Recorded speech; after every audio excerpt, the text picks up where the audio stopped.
Teaching मित्रा के YouTube channel में आप सभी साथियों का स्वागत है। तो दोस्तों, कैसे हैं आप? मैं आशा करता हूं कि आप सभी लोग अच्छे होंगे, स्वस्थ होंगे और अपनी पढ़ाई अच्छी तरीके से कर रहे होंगे। तो आज का हमारा यह टॉपिक ईवीएस से संबंधित है। इसमें प्रीवियस ईयर में जो computer based test online exam हुआ था पिछली बार, उसके विभिन्न शिफ्टों से कुछ प्रश्नों का संग्रह इसमें लिया गया है। तो आप एक नई जोश और जुनून के साथ तैयारी कर रहे होंगे। तो आइए हम देखते हैं पर्यावरण अध्ययन। पर्यावरण अध्ययन का कुछ क्वेश्चन इसमें कंटेंट का, कुछ क्वेश्चन इसमें कंटेंट का और कुछ क्वेश्चन इसमें पेडागोजी का लिया गया है। तो आप वीडियो शुरू से अंत तक देखें, क्योंकि पेडागोजी का क्वेश्चन लास्ट में दिया गया है और कंटेंट का पहले दिया गया है। तो यदि आप हमारे YouTube चैनल पे नए हैं तो एक बार बेल आइकन, एक बार सब्सक्राइब करके बेल आइकन दबा लें, जिससे आपको हमारे अगली सभी वीडियो की नोटिफिकेशन मिलती रहेगी। और अपने दोस्तों में शेयर भी करें, जिससे कि आप तक तो हमारी वीडियो की इन्फॉर्मेशन मिले ही, साथ ही साथ आपके दोस्तों तक भी हमारी सभी वीडियो की नोटिफिकेशन मिलती रहे। और एक बार लाइक करके एक कमेंट अवश्य कर दे कि आपको वीडियो कैसा लगा। और यदि आपके मन में कोई सवाल हो तो हमें कमेंट सेक्शन में, या फिर हमारा ये ईमेल आईडी है, आप इस ईमेल आईडी पे हमें मेल कर सकते हैं। मैं कोशिश करूँगा कि आपके सवाल का हर संभव उत्तर दे सकूं। तो आइए बिना वक्त गवाए चलते हैं हम डिस्कशन की ओर। तो पहला क्वेश्चन इसमें दिया है, रात में जागने वाले जानवर को कौन सा रंग दिखाई देता है? जैसे कि हम लोग को सभी रंग मानव को दिखाई देता है, हम लोग को रात हो या दिन हो सभी रंग दिखाई देता है। लेकिन इसमें कहा गया है कि जानवर को कौन सा रंग दिखाई देता है। तो रात में जागने वाले जो जानवर होते हैं उनको काला और सफ़ेद, ब्लैक एंड वाइट उन्हें दिखता है। रात में जितने भी जानवर जागते हैं, और बहुत सारा ऐसे भी जानवर हैं जो दिन में भी उनको ब्लैक एंड वाइट ही, हर वस्तु जो भी कलर वस्तु है वो उसे ब्लैक एंड वाइट के रूप में ही देख पाते हैं। तो यह बहुत ही इम्पोर्टेंट क्वेश्चन है। और इसमें एक बाघ ऐसा जानवर होता है,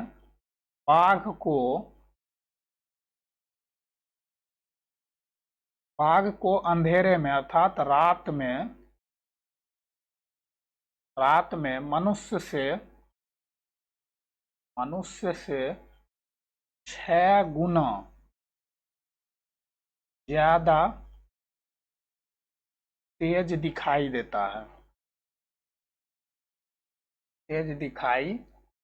है।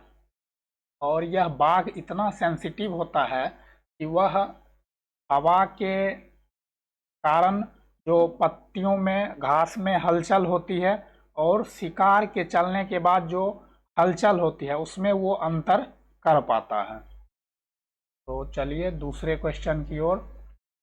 हम अधिकतर पक्षियों को देखते हैं कि वह अपनी गर्दन अत्यधिक हिलाते हैं। इसका क्या कारण हो सकता है? आप देखते होंगे मैना हो या कौवा हो, ज़्यादातर पक्षी जो है वह अपना पक्षी जो है वह अपना गर्दन बार बार हिलाते रहते हैं, वो अपनी गर्दन को स्थिर नहीं रख पाते हैं। तो इसका क्या कारण हो सकते हैं? तो इसका कारण है कि अधिकांश पक्षियों के नेत्र स्थिर, यहाँ पे स्थिर होते हैं और घूम नहीं सकते हैं। ज़्यादातर जो पक्षी के आँख होते हैं वो स्थिर होते हैं। हम लोग का आँख जो है सो घूम जाता है, और उसके जो आँख होते हैं वो दोनों साइड में होते हैं। ये दोनों साइड में होते हैं। हम लोग का आँख पूरा सीधा होता है और उसका साइड में होता है। तो इसलिए जो है सो अधिकांश पक्षी के नेत्र स्थिर होते हैं और घूम नहीं सकते हैं, जिस कारण वह बार बार गर्दन को उसे घुमाना पड़ता है किसी भी चीज पे केंद्रित करने के लिए। तो इसका आंसर ये होगा। अब जैसे उल्लू है, इसका आंख मनुष्य के तरह सामने की तरफ होता है, सामने की तरफ होता है। उल्लू का जो आंख होता है वो सामने की तरफ होता है, और वो उल्लू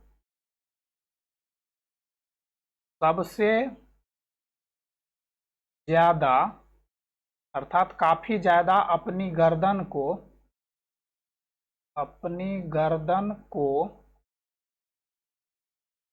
पीछे तक घुमा सकता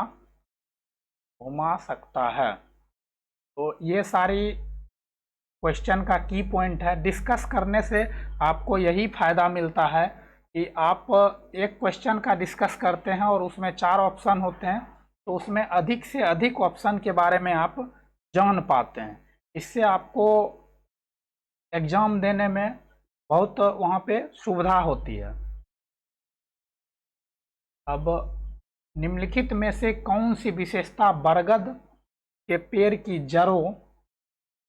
जड़ों की नहीं है?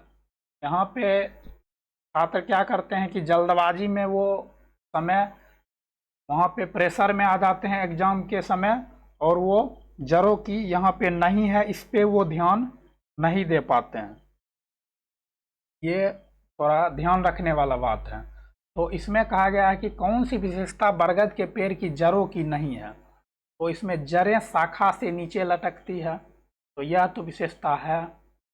इनमें जमीन, यहाँ पे जमीन होगा, जमीन के भीतर जड़ होती है, ये भी सही है। जड़ें भोजन का भंडारण करती है, ऐसा तो कुछ नहीं है इसमें। एक और ऑप्शन क्या है? जड़ें खंभे की तरह पेड़ को सहायता प्रदान करती है। हाँ, इसके जो जड़ होते हैं वो ये जैसे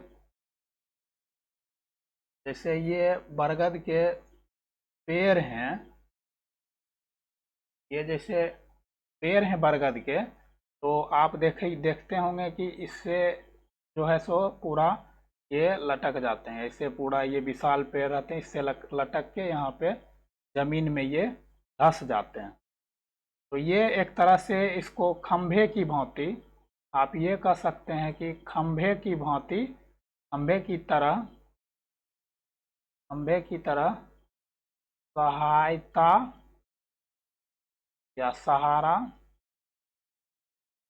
देते हैं, सहारा देते हैं। तो इसमें कह रहा है कि निम्नलिखित में से कौन सी विशेषता बरगद के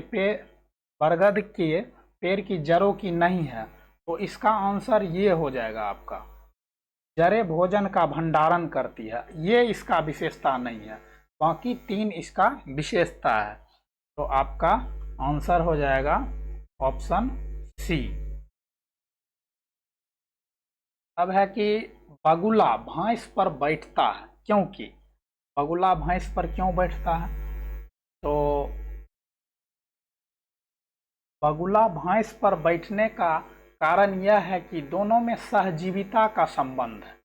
बगुला, इसका आंसर ए होगा, बगुला तथा भैंस में सहजीवी का संबंध है।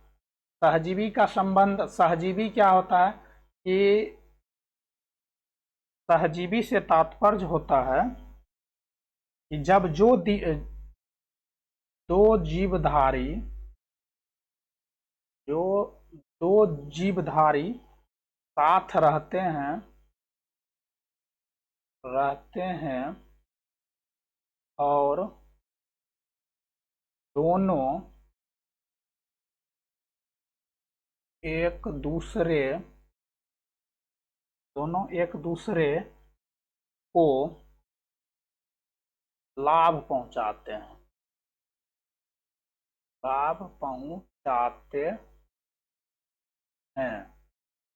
का एक और उदाहरण है, एग्जाम्पल है लाइकेन तथा शैवाल का, में भी सहजीविता का संबंध है। और बगुला तथा भैंस में भी सहजीविता का संबंध है। बगुला भैंस की पीठ पर बैठता है और भैंस के शरीर पर जो कीड़े होते हैं वो उसे बगुला खा जाता है। जो भैंस को काटता है, उसका खून चूसता है, अलग अलग प्रकार के कीड़े होते हैं। तो इससे क्या होता है कि भैंस का जो शरीर में वो कीट था उसका सफाया हो गया और बगुला को भोजन मिल गया। तो इसमें हुआ कि दोनों को फायदा हुआ, बगुला को भोजन मिल गया और भैंस की सफाई हो गई। तो इसका आंसर ऑप्शन ए होगा। अब है, किस राज्य में झूम खेती की प्रथा सामान्य है? झूम खेती, तो झूम खेती की प्रथा मिजोरम में होती है। अब झूम खेती होती क्या है? झूम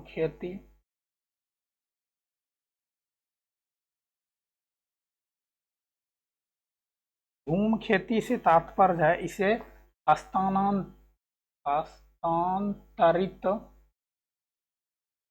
हस्तांतरित कृषि भी कहते हैं। इसमें वनस्पति को गिराकर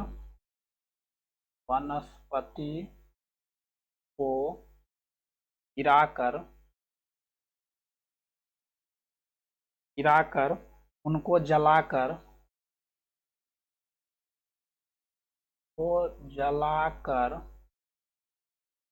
जलाकर खेत बनाए जाते हैं।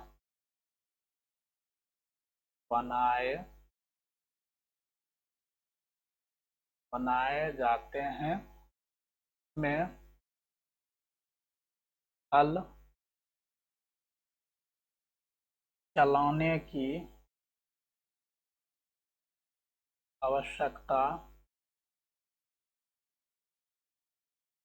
नहीं होती है। उसके बाद इस कृषि में किसान को हल चलाने की आवश्यकता नहीं होती है और इसे जलाने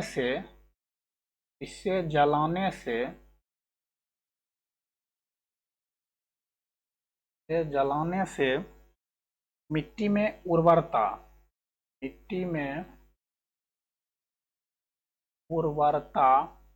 बढ़ जाती है। इस कृषि में मकई, चावल तथा अन्य प्रकार के सब्जियां उगाई जाती है। तो आप समझ गए होंगे कि झूम कृषि जो है वो क्या होता है। झूम कृषि क्या होता है? तो इसे हस्तांतरित कृषि कहते हैं। यह वनस्पति को गिराकर उनको जलाकर खेत बनाए जाते हैं। इनमें हल चलाने की आवश्यकता नहीं होती है। इसे जलाने से मिट्टी में उर्वरता बढ़ जाती है। इस कृषि में मकई, चावल तथा अन्य प्रकार की सब्जियां उगाई जाती है और यह मिजोरम में ऐसी खेती की जाती है। अब है दक्षिण भारत में मनाए जाने वाले फसल काटने वाले पर्व हैं। इसमें जो है सो फसल काटने के समय कुछ पर्व मनाए जाते हैं, तो आपको पता होना चाहिए कि कौन सा पर्व कहाँ पे मनाया जाता है। तो देखिए, इसमें पोंगल पोंगल जो है वो तमिलनाडु का पर्व है।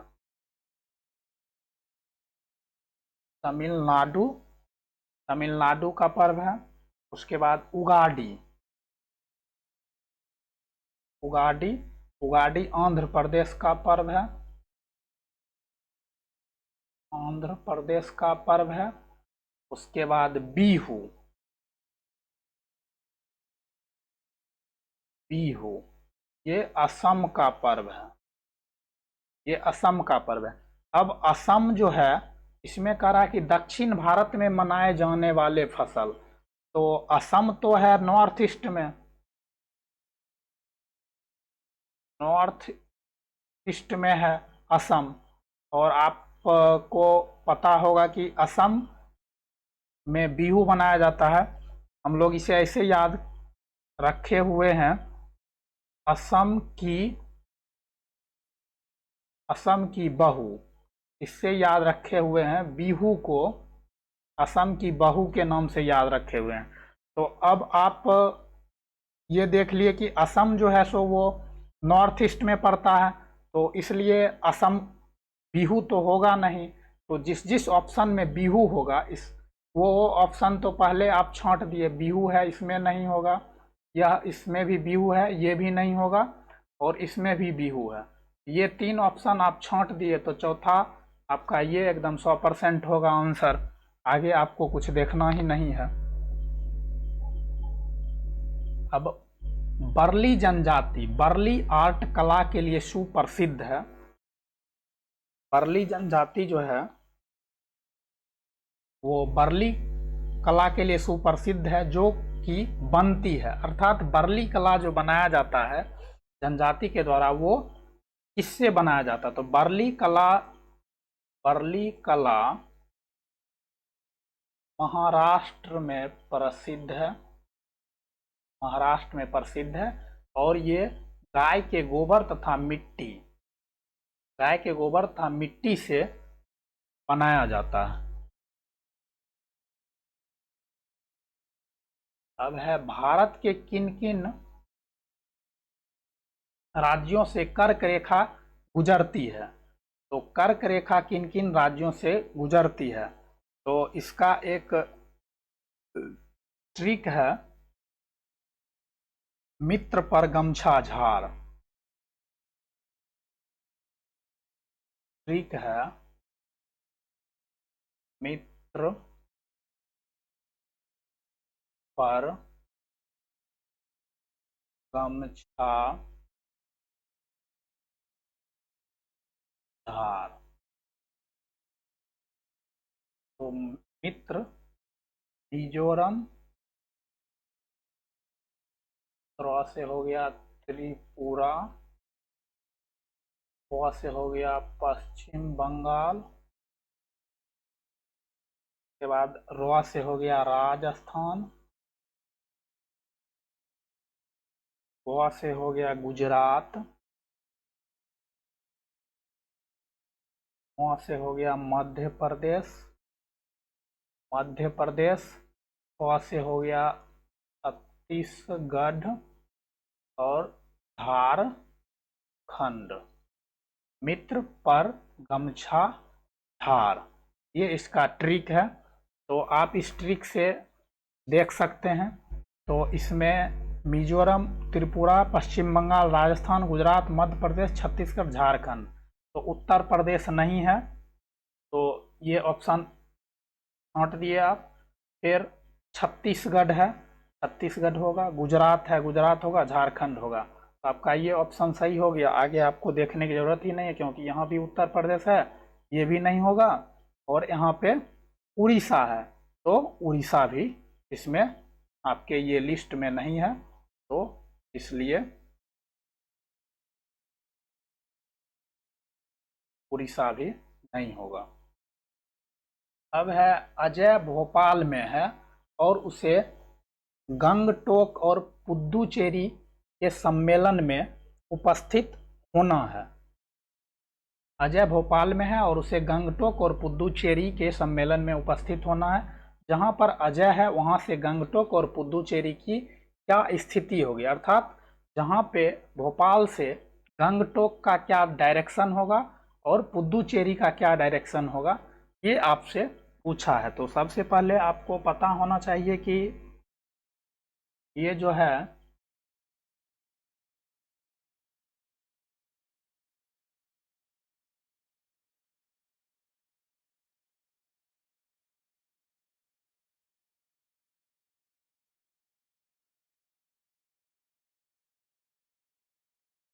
ये होता है उत्तर, ये होता है दक्षिण, ये होता है पूरब, ये होता है पश्चिम, और ये हुआ उत्तर पूर्व, और ये हुआ दक्षिण पूर्व, ये हुआ दक्षिण पश्चिम, और ये हुआ उत्तर पश्चिम। तो ये आपको पहले पता होना चाहिए। अब देखते हैं हम मैप में कि भोपाल से गंगटोक और पुद्दुचेरी की क्या स्थिति है। तो देखिए भोपाल आपका यहाँ है और यहाँ से गंगटोक, यहाँ से गंगटोक ये रहा, और भोपाल यहाँ है, भोपाल से पुद्दुचेरी ये रहा। तो एक जो डायरेक्शन बनेगा वो ऐसे बनेगा और एक डायरेक्शन ऐसे बनेगा, एक ऐसे बनेगा और एक ऐसे बनेगा। देखते हैं हम। तो ये यदि हम 4 भाग में इसे करते हैं तो भोपाल यहाँ पे है, तो एक डायरेक्शन आपका यहाँ से ऐसे जा रहा है और एक डायरेक्शन आपका ऐसे आ रहा है। यहाँ पे है पुद्दुचेरी और यहाँ पर है गंगटोक। एक बार फिर आपको हम मैप दिखा देते हैं। देखिए यहाँ पे भोपाल है, भोपाल से गंगटोक ऐसे जा रहा है और यहाँ से पुद्दुचेरी ऐसे आ रहा है, अर्थात ऐसे और एक ऐसे बन रहा है। इसी तरह से हम बनाए हैं। तो अब आपको दिशा निकल जाएगा। ये हो गया पूरब, ये हो गया उत्तर, ये हो गया दक्षिण और ये हो गया पश्चिम। तो ये उत्तर पूर्व और दक्षिण पूर्व, उत्तर पूर्व और दक्षिण पूर्व आपका ये आंसर होगा। तो इस तरह के क्वेश्चन करने के लिए आपको मैप का आइडिया होना बहुत ही ज़रूरी है, तभी आप इस तरह के क्वेश्चन को बना पाइएगा। और हर शिफ्ट में मैप से रिलेटेड एक ना एक क्वेश्चन पूछे जाते हैं, तो इसलिए आपको मैप पे थोड़ा कंट्रोल कर लेना चाहिए। अब है कि व्यवसाय में रूढ़िवादी छवि के मुद्दे के प्रति विद्यार्थियों को संवेदनशील करने का प्रभावशाली तरीका है। व्यवसाय में रूढ़िवादी छवि, तो व्यवसाय के अंतर्गत जो रूढ़िवादी व्यवस्था आ रहे हैं उसको, उसके मुद्दे के प्रति विद्यार्थियों को कैसे संवेदनशील किया जा सकता है। तो इसमें है सामाजिक मीडिया, नुक्कड़ नाटक, समाचार पत्र, रेडियो।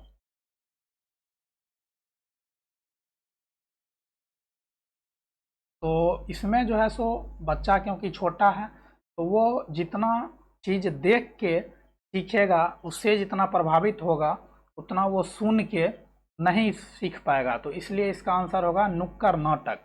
नुक्कड़ नाटक के माध्यम से उसके दिमाग में वह चित्र बनेगा और वह उसका अनुकरण करना चाहेगा, तो इससे वो आसानी से समझ पाएगा इस मुद्दे को। अब है अध्यापक ने अपने छात्रों को विद्यालय के बगीचे में गुलाब के पौधे को ढूंढने के लिए कहा। छात्रों ने देखा कि कुछ में फूल नहीं खिले हैं।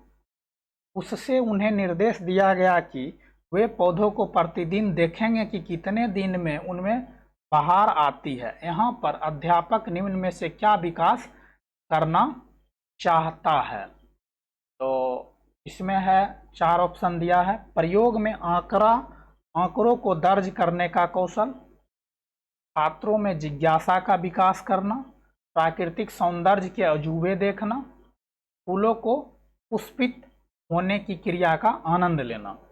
तो फूलों को पुष्पित होने की क्रिया का आनंद लेना, ऐसा कोई इसमें कहने की बात नहीं है।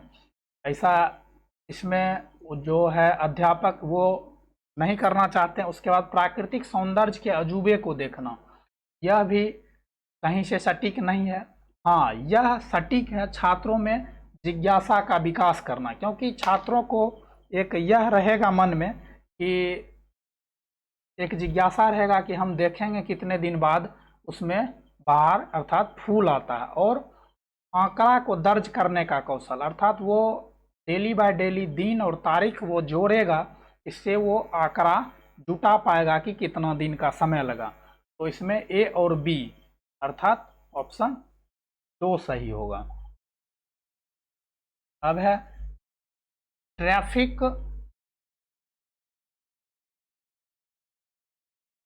ट्रैफिक या चौराहा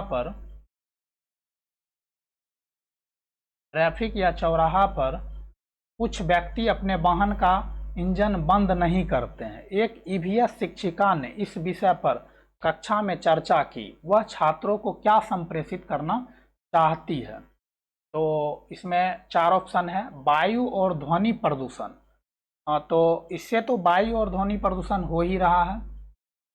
और नवीकरणीय संसाधनों का समझदारी से उपयोग करना, यह भी सही है, क्योंकि इसका भंडार सीमित है और ज्यों-ज्यों इसका अत्यधिक दुरुपयोग किया जाएगा तो इसका भंडार धीरे धीरे खत्म होते जाएगा।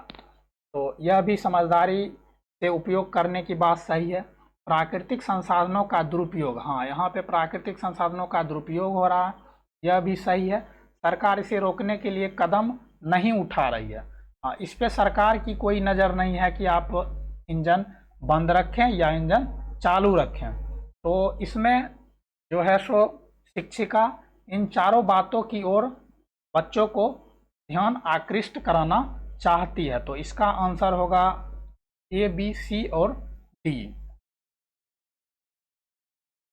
अब है निम्नलिखित में से कौन सा साधन पर्यावरण अध्ययन के विद्यार्थी के आकलन के लिए गुणात्मक आंकड़ों को इकट्ठा कर सकता है? अर्थात पर्यावरण के आकलन में गुणात्मक, पर्यावरण के जो गुण हैं उस तरह के आंकड़े को इकट्ठा कैसे कर सकता है? तो इसका आंसर होगा दृष्टांत अभिलेख। बच्चों के द्वारा जो है सो पर्यावरण के प्रति दृष्टांत विस्तृत अभिलेख तैयार किया जाएगा और उससे गुणात्मक आंकड़ों को इकट्ठा कर पाएगा।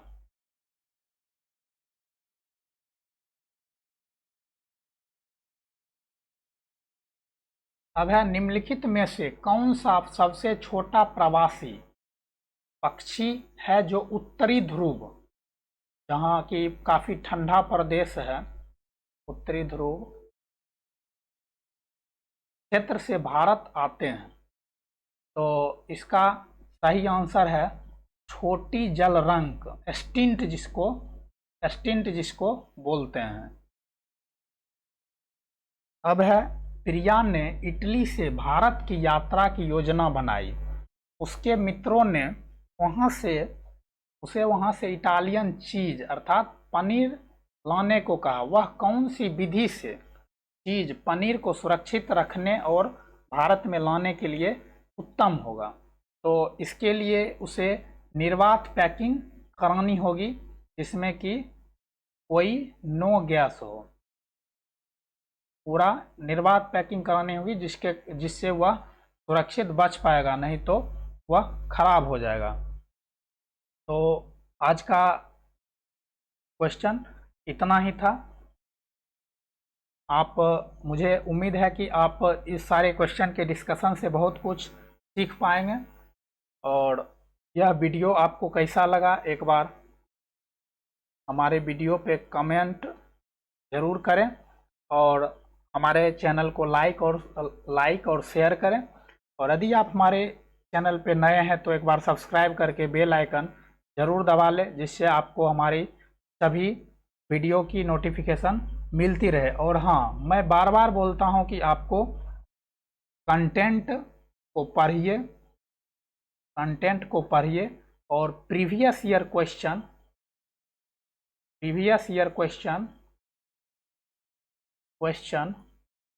डेली एक सेट आप देखिए, जिससे कि आपको बहुत ज़्यादा फायदा होगा। क्योंकि आपको एग्ज़ाम हॉल में प्रीवियस ईयर का 40% जो है सो 40 से 50% आपको सवाल यहीं से मिलेंगे हूबहू। ईवीएस हो चाहे सीडीपी हो, सभी से प्रश्न आपको वहाँ हूबहू देखने मिलेंगे। और आपको यदि पहले से प्रैक्टिस रहेगा तो आप वहाँ आसानी से क्वेश्चन सॉल्व कर सकते हैं। और आप ऑनलाइन टेस्ट भी दीजिए, क्योंकि आपका एग्ज़ाम ऑनलाइन मोड में, सीबीटी मोड में होना है। तो आज का यह वीडियो कैसा लगा कमेंट करके ज़रूर बताइएगा। लाइक और शेयर अपने दोस्तों में करते रहिएगा। तो मिलते हैं हम आपसे अगले वीडियो में। तब तक